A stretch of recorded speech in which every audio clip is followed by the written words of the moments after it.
My name's Caitlyn and I'm gonna read my memoir. My big idea is doing something little is better than doing nothing at all. The superstorm spanning over 1,000 miles was the most deadliest, destructive, and powerful storms that New Jersey had to experience.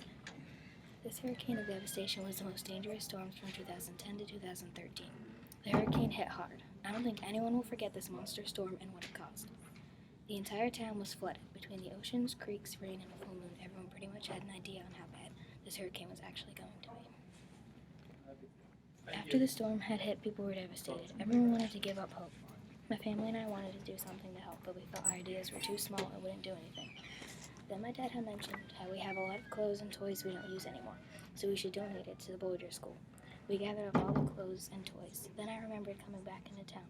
How many people were just sitting on the sidewalk, all their possessions gone, all their hope was gone. Why don't we hand our things out on the street to people instead? We might find more people that really need it, I suggested.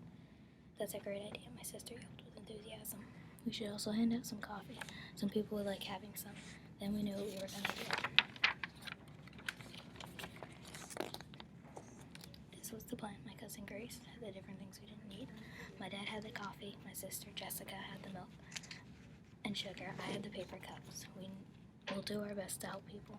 At first we couldn't even find anyone, so we walked closer to the beach where the water had been higher. I held the paper cups close to me, being careful not to drop any. To my surprise, there had been even more people than I imagined. People sitting on sidewalks, people walking in streets, people emptying out houses. Was this really what Cindy had done? My family and I saw a lady pushing salt water with a broom out of her living room. We figured we would help her. I handed my dad one of the paper cups.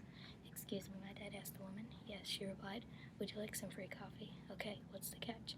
"No catch, just free coffee." "Okay." My dad began filling the paper cup with coffee. We added the sugar. "Thank you," I handed the woman the paper cup. "No problem." From there, it was uphill. I'll never forget some of the reactions that people had when we told them everything was free. I got a lot of hugs. It felt good to do something than just sit around and feel bad for people. It doesn't have to be something huge, but if you're doing something, you can make a difference in somebody's life or make their day.